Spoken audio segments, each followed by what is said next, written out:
bangkit.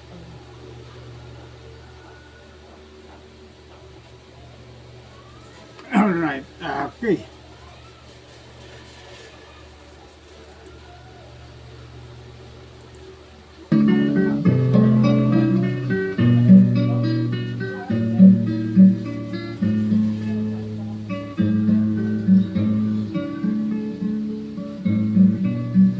Huni ng ibon at daloy ng alon, nagpapaalala sa atin. Ihip ng hangin sa ating damdamin ay may nais ipahatid. Ang kalawakan sa katahimikan ay may ibig ipabatid. Lupa at langit sabay sa pag-awit ng luwalhati.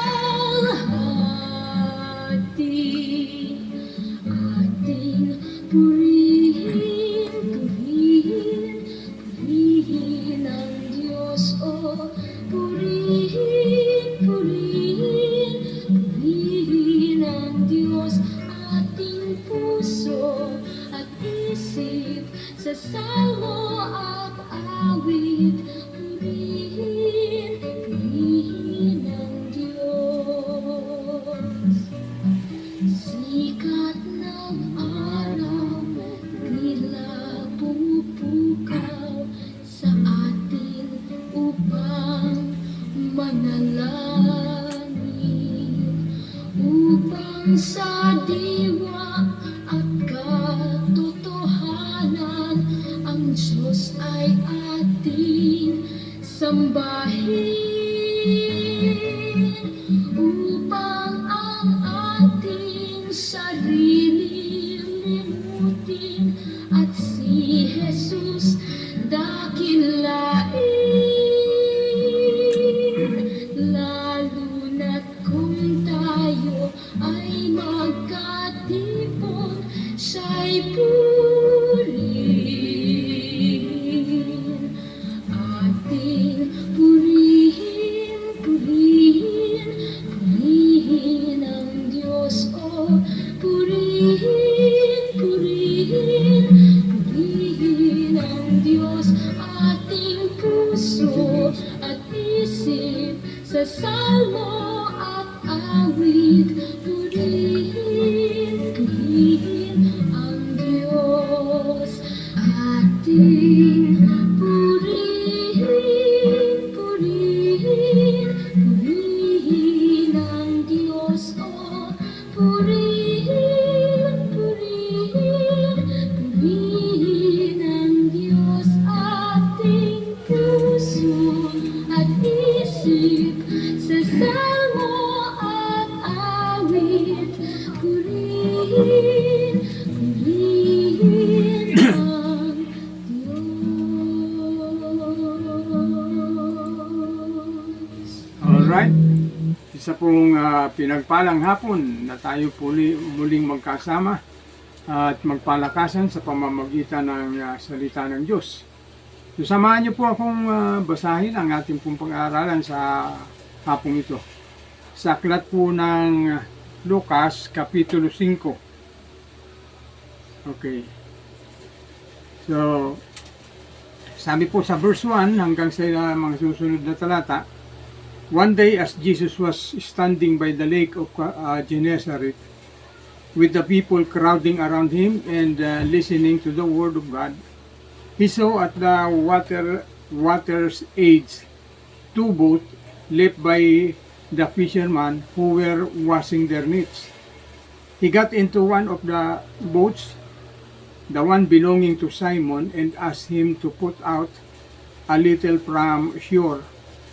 Then he sat down and taught the people from the boat. When he had finished speaking, he said to Simon, "Put out into deep water and let down the nets for a catch. Simon answered, Master, we've worked hard all night and haven't caught anything. But because you say so, I will let down the nets. When they had done so, they caught such a large number of fish that their nets began to break. So they signaled their partners in the other boat to come and help them. And they came and filled both boats so full that they began to sink. When Simon Peter saw this, he fell at Jesus' knees and said, Go away from me, Lord. I am a sinful man. For he and all his companions were astonished at the catch of fish they had taken. And so were James and John, the son of Zebedee, Simon's partner. So, dyan po muna tayo. Tayo po muna'y manalangin. Mapagpalang Ama, sa makapangyarihang pangalan ni Jesus at sa kabay at patnubay ng banal na Espiritu, patuloy kaming nagpapasalamat sa iyong kabutihan, sa iyong katapatan, at inaangkin namin, Panginoon, na patuloy kang magmiministeryo sa amin pong kalagitnaan. Maging sa mga kapatid na manunood sa live stream, pagpalain niyo po sila at samahan, ingatan, proteksyonan, katagpuin niyo po ang kanilang mga pangangailangan.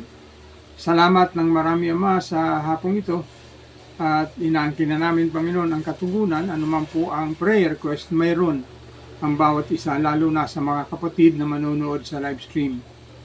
At salamat ng marami, Ama, sa hapong ito, pagpalain niyo ang mga salitang ito na aming pagbubulayan, at pinagkakatiwala namin sa iyo ang katagumpayan sa makapangyarihang pangalan ni Jesus. Amen. Okay, so balikan natin ang ating pag-aaralan. Pero ito'y papamagatan nating the key to the blessing of God is obedience. Yan. Ang susi ng pagpapala ng Diyos ay pagsunod. Okay, so sabi diyan sa ating binasa, nung maraming tao ang sumusunod, sabi nga sa verse 1, the people crowding around him and listening to the word of God.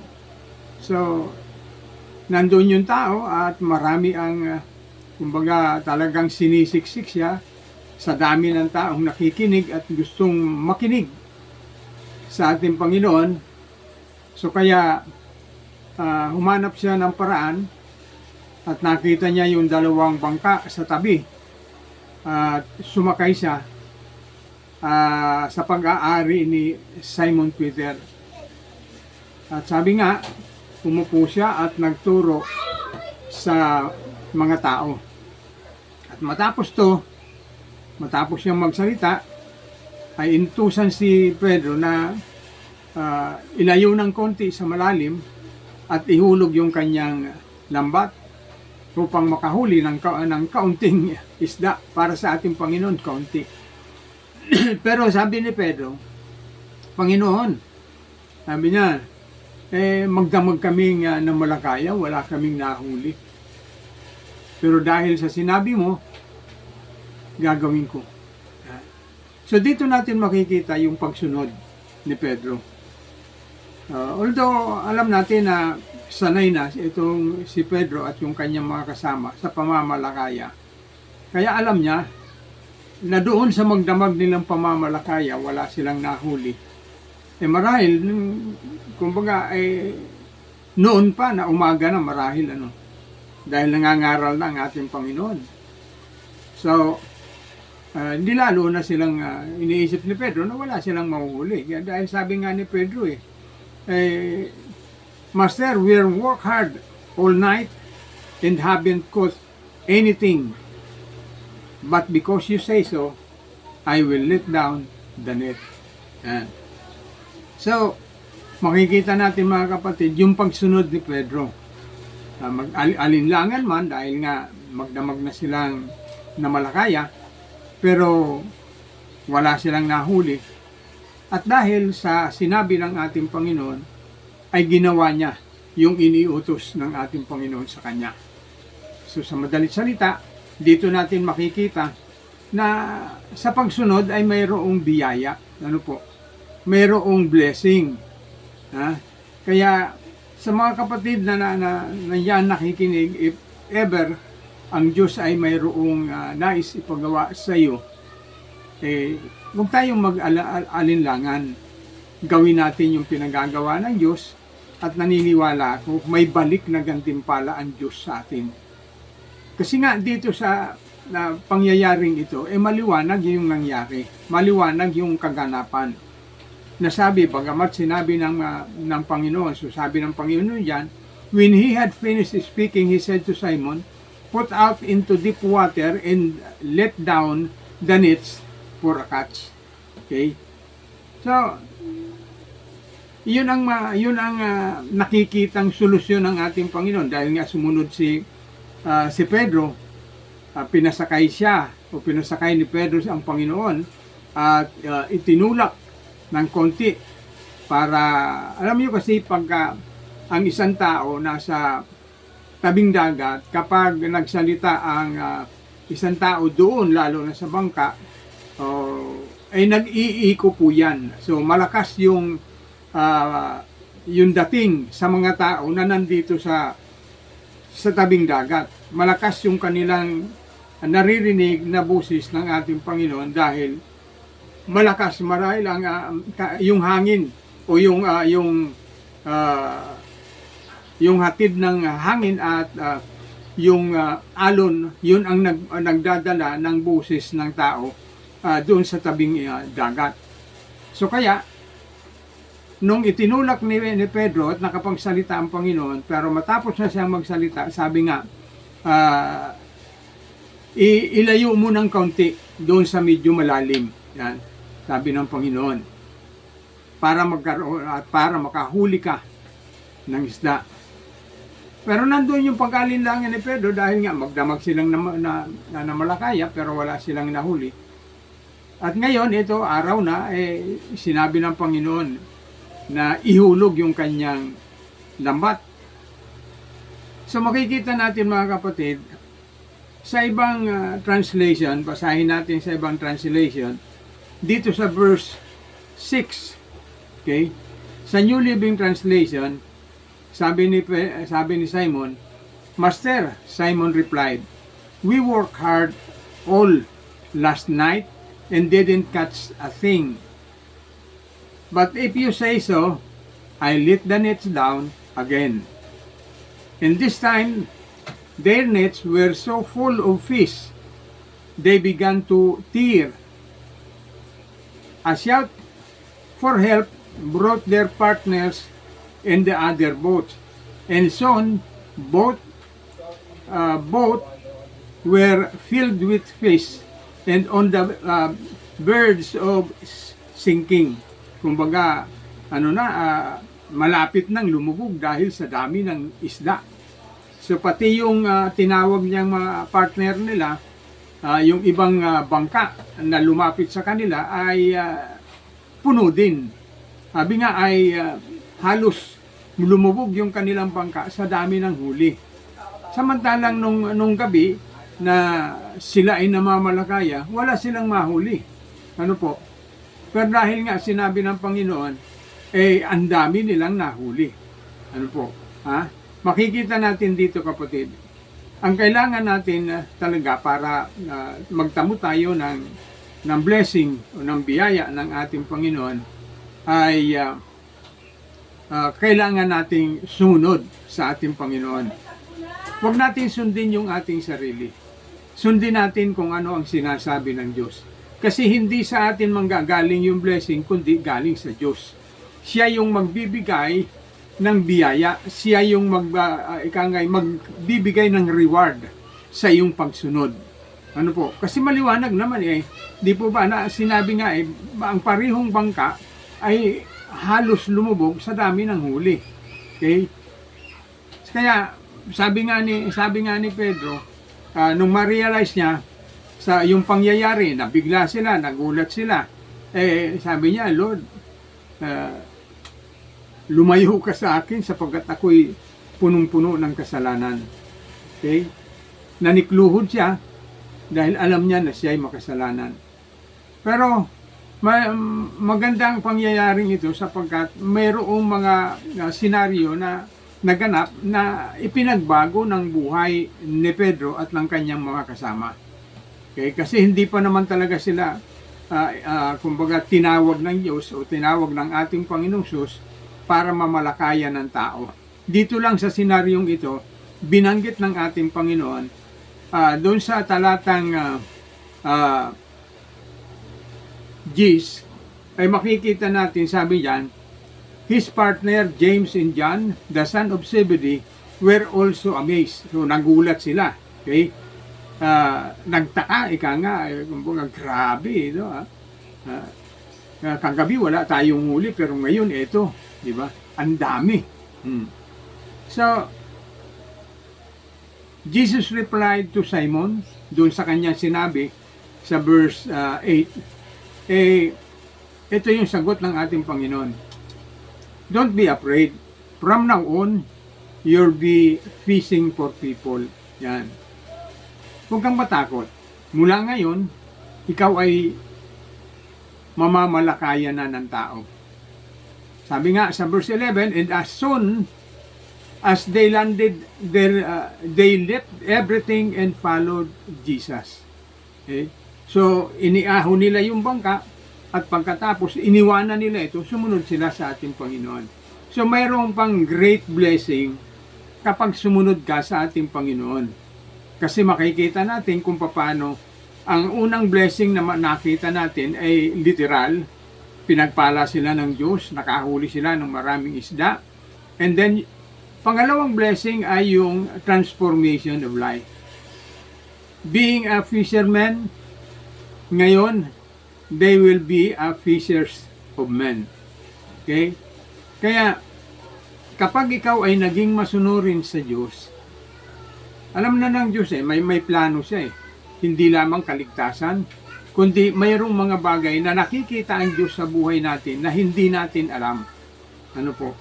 Kaya ang kailangan lang natin para natin para tayo higit na pagpalain at yung mabago ang ating buhay, we have to obey God.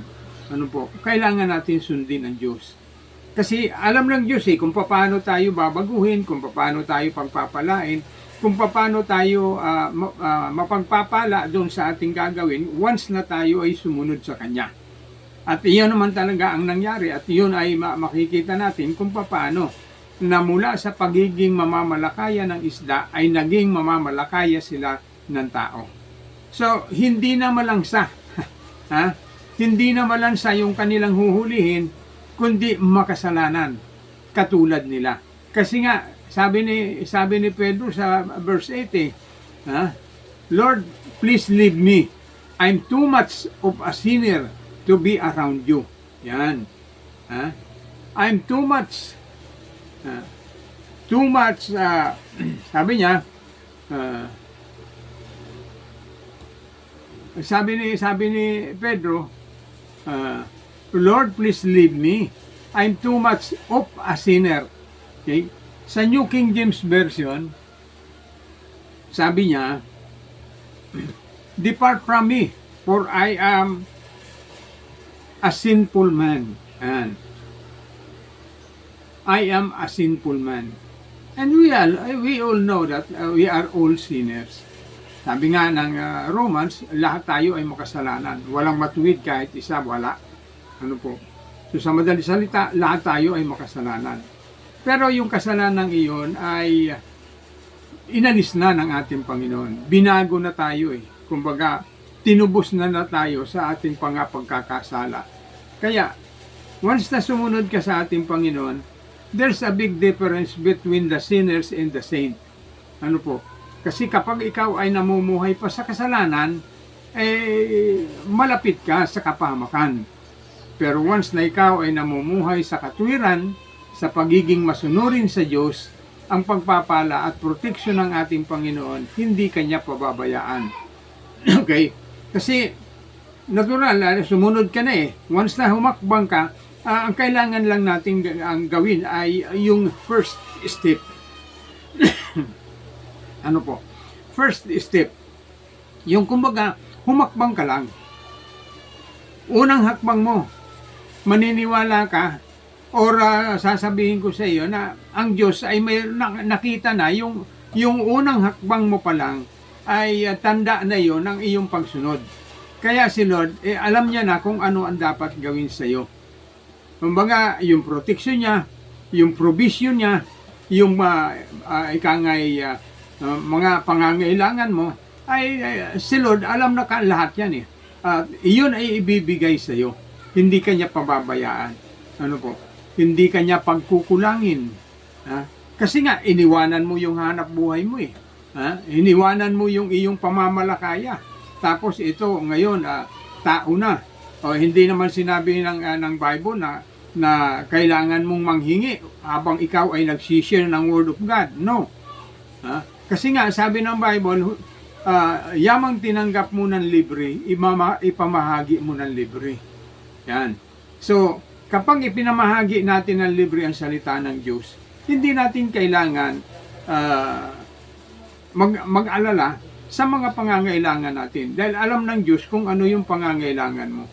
At naniniwala ako na si Lord ang magsusupply ng lahat ng iyong pangangailangan at hindi ka pagkukulangin. Maliwanag naman na makikita natin kung paano sila pinagpala doon sa unang pagsunod ni Pedro. Okay? Na bagamat sinabi niya, Panginoon, sabi niya, Master, magdamag kaming naghanap buhay na malakaya, wala kaming nahuli. Pero dahil sa sinabi mo, gagawin ko. Yan. So nangyari po, at nandoon yung magandang resulta. At hindi lang sila, o hindi lang siya, at yung kanyang kasama, kundi maging yung kanyang mga kaibigan, kakilala, na mga mamalakaya din, ay napagpala din. Dahil tinawag nila para tulungan sila dahil nga yung kanilang nets o yung kanilang lambat ay mapupunit na sa dami ng isda at hindi lang marami kundi malalaki pa. So kung kaya lahat sila ay napagpala. So pansinin niyo yung pagsunod ng isa, marami ang pinagpapala ng Diyos. Kasi nga kasama yun eh. Kung papapansin mo, yung pagpapalang ibinigay ng Diyos kay Pedro ay sobra-sobra eh. Kung kaya anong kanyang ginawa? Humingi siya ng alalay, tumawag siya ng kanyang mga kasama para tulungan. Now, hindi sinabi ng Bible na yung pagtawag ni Pedro ay para lagyan din o ilagay sa kanilang bangka yung labis na nahuli nila. Kundi ang hinihingi nila ay tulong. Okay? Pero kung mapapansin natin, halos lumubog yung bangka ng dalawa dahil nga sa dami ng huli.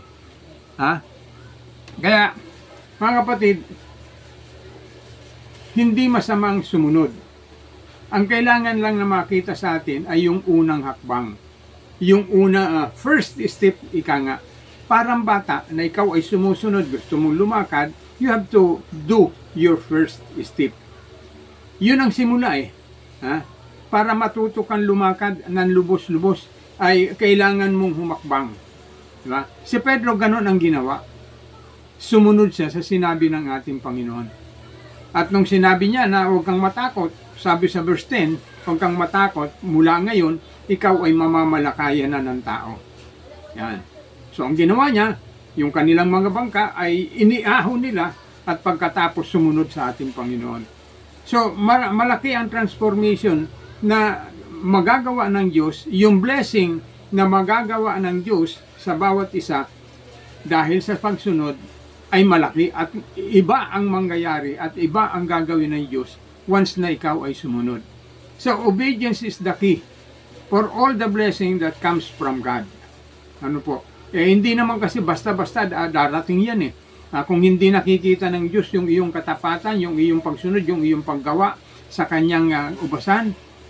Kasi siyempre, Paano ka paano ka tatanggap ng ani kung hindi ka naman nagtanim? Ha? Paano ka mag-aani kung hindi ka tatanim? Kung kaya kailangan mo magtanim bago ka umani. Okay? So paano ka ngayon tatanggap ng biyaya kung hindi ka naman humahakbang sa iyong pananampalataya? So kailangan nating humakbang sa ating pananampalataya para tayo pagpalain ng Diyos. Katulad ng ginawa ni Pedro. Hindi lang si Pedro ang pinagpala ng Diyos, kundi maging yung mga kasama niya ay pinagpala din. At marami, ika nga, isinare ni Pedro yung kanilang nahuli. Ha? Isinare ni Pedro yung kanilang huli doon sa isa pang bangka. At kapwa bangka na nagtulungan ay halos lumubog sa dami ng huli. Isipin nyo, that is a great blessing from God. Okay? If you have to obey, if you obey God, then He will bless you. He will bless you. Yung protection nandyan, hindi kanya iiwan, hindi kanya pababayaan. Yung provision as well, because God said, sabi ni Pablo, my God shall supply all your needs according to His riches in glory in Christ Jesus. So, once na tayo ay sumunod, nandun yung biyaya, nandun yung pagpapala. Siya yung magsusupply ng iyong pangangailangan. At hindi ka gugutumin. Hello? Hindi ka gugutumin ng Diyos once na sumunod ka. Dahil walang anak ng Diyos na ginutom. Sabi nga ni David, ako'y naging bata at ngayon ako'y matanda na, wala akong nakitang anak ng lingkod ng Diyos na nagutom o nang hingi ng tinapay. Yan. So, ibig sabihin, yung supply ay sobra-sobra. Yung supply ay talaga namang masasabi nating wow. Na? Kaya nga na-amaze sila doon sa dami ng huli. Ha? Samantalang sabi nga, magdamag kami na Malakaya pero wala kaming nahuli. Pero dahil sa sinabi mo, ihuhulog ko ang lambat. And then, they amazed doon sa dami ng kanilang nahuli. Kaya, ganyan ang blessing na ibinibigay ng Diyos sa mga anak niyang masunurin. Hindi ka pagkukulangin, hindi ka niya iiwan, hindi ka niya pababayaan, lalong hindi ka niya iaabandona once na ikaw ay maging masunurin sa ating Panginoon. Pati karamdaman mo, mawawala na yan. At ang kagalingan ay ibibigay ng Diyos sa iyo. Dahil paano kang maglilingkod sa Kanya kung ikaw ay uugod-ugod na? Paano ka makapaglilingkod sa Kanya kung mayroon kang nararamdaman? Siyempre, ang Diyos alam niya yan. That's why, sa Kanyang pangalan, pagagalingin Kanya. So, tayo po ay manalangin. Mapagpalang Ama sa makapangyarihang pangalan ni Jesus at sa gabay at patnubay ng banal na Espiritu. Nagpapasalamat po kami dahil alam namin ikaw ang Diyos na mabuti at tapat sa iyong mga pangako. Hindi mo kami pinababayaan, hindi mo kami pinagkukulang, at patuloy mo kaming sinasamahan, iniingatan, pinoproteksyonan, at patuloy mo kaming pinagpapala, financially, spiritually, good health, and even healing, Father God. We claim it in the mighty name of Jesus of Nazareth. Kaya salamat po at itinataas ko rin po sa iyo ang mga kapatid na manonood at nanonood ng live stream. At sa bidyong ito, Panginoon, ay amin pong ipinagkakatiwala sa iyo na kinatagpo mo na sila. Ano man po ang kanilang mga prayer request, sa iyong mga kamay, ipinagkakatiwala ako dahil alam kong sa iyo walang imposible. Kaya mo silang abutin, kaya mo silang katagpuin, kaya mo silang pagalingin. Anumang uri ng sakit at karamdaman, I claim deliverance right now in the name of Jesus. I claim healing in behalf of those people who are now experiencing sickness and disease. Si Sister Ami Aldeia, si Nanay Dolor, Dunis, Panginoon, ay ang hinihingi po niya sa kanyang kahilingan po, Panginoon, yamang siya'y nakausap po, ang sabi po niya, mas mainam para sa kanya na kunin mo na siya para hindi siya naghihirap sa kanyang nararamdaman. Dahil sa sakit na kanyang nararanasan ng kanyang mga buto, hindi siya makatulog, hindi siya makatayo, pero naniniwala ako, Panginoon, sa iyo walang imposible. Kaya anuman ang plano mo sa kanya, masunod ang iyong kalooban at hindi ang kalooban namin. Hindi yung kalooban ni Nanay Dolor mismo. Pero kung iyon ang nais at iyon ang mangyayari, Lord, sa iyong mga kamay, ipinagkakatiwalaan namin siya. At alam kong hindi mo siya pababayaan. Ganon din si Pastor Frankie Beato. Lord, salamat sa kalusugan, kalakasan at kagalingan ng kanyang pisikal na katawan. At inaangkin namin, Panginoon, na katagpuin nyo ang kanyang mga pangangailangan. Financially, spiritually, good health. Lord, salamat. At nandyan din si Sister Rosie Casacop, Sister Belina at Sister Lina Solis, si Sister Melit Patsico, Brother John Binsa, JC Vergara, at gayon din si Lambert Reyes, Panginoon. Patuloy na itinataas ko sila sa iyo. Dahil sa iyo, walang imposible. At alam ko, Panginoon, na kaya mo silang katagpuin. Dahil hindi ka nagtatangi ng tao ng mga nagtitiwala at lumalapit sa iyo. Kaya sa iyo ko ipinagkakatiwala, Panginoon, ang kanilang kahilingan. Katagpuin niyo po, Panginoon, lalo na yung mga may problema sa kalusugan, yung mga may sakit at karamdaman, Sister Ami Aldea. Lord, salamat sa kagalingan. Kung dumaan man siya sa operasyon, tulungan mo ang doktor na nagaganap nito upang magtagumpay ang operasyong kanyang dadaanan. At naniniwala ako ang mabilis na pag-recover ay amin pong inaangkin sa makapangyarihang pangalan ni Jesus. Salamat po ng marami, Ama. At alam ko na kaya mo siyang operahin sa iyong sarili dahil nagawa mo ito kay Adan. Nung pinatulog mo at kinuha mo yung kaliwang, yung tadyang sa kanyang kaliwa, ay inoperahan mo siya at iyong pinagaling. Kaya sa kay Sister Ami, pwede mo rin itong gawin. Kaya sa iyo ko po ipinagkakatiwala ang pinakamainam at pinakamahusay na doktor. At alam ko, Panginoon, sa iyo ay higit kaming magtitiwala dahil may magagawa ka. Ang hindi magagawa ng tao ay magagawa mo. Kaya nagpapasalamat kami dahil ikaw ay nakilala namin bilang aming Panginoon at Diyos, Hari ng aming mga buhay, na may kapangyarihang magpagaling, may kapangyarihang mag-provide ng aming pangangailangan. Hindi mo kami pagkukulangin, hindi mo kami pababayaan, at lalong hindi mo kami hahayaang mapahamak sa gawa ng dyablo, sapagkat ikaw ang aming protektor, ikaw ang aming provider. Kaya salamat po ng marami sa hapong ito. Inaangkin na namin, Panginoon, ang katugunan, maging sa mga kapatid na pastor sa iba't ibang chapter ng Church of God's Miracle. Lord, salamat. At inaangkin na namin ang katugunan sa anuman po ang kanilang mga pangangailangan. At gayon din, Lord, salamat dahil alam ko na patuloy mo silang kakatagpuin at aabutin anuman po ang kanilang mga personal na kahilingan sa iyo. Katagpuin niyo po sila kasama ng kanilang pamilya at mahal sa buhay, maging yung mga members of the church. Lord, pagpalain niyo. Salamat din sa mga pastor dyan sa Taguig. Pagpalain niyo po sila, samahan, ingatan, at naniniwala ako na ang pagkakaisa ay patuloy na maghari sa Taguig for Jesus movement. Lord, magkaisa po patuloy, Panginoon. At dalangin ko rin na ang mga pastor ng Monte Parlas ay sama-samang magdiriwang ng Jesus Reigns sa darating na November, o itong buwan ng November, Panginoon. Kaya salamat po, patuloy namin inaangkin na sasamahan nyo sila at hindi nyo sila pababayaan, kundi bagkus ang pagkakaisa ay patuloy na maranasan ng bawat pastor at miyembro ng iglesia. Salamat po ng marami, Ama, at inaangkin namin, Panginoon, ang katugunan sa bawat pangangailangan, bawat kahilingan ng iyong mga anak. Salamat po at binabalik ko ang lahat ng papuri, parangal at pagluwalhati sa makapangyarihang pangalan ni Jesus.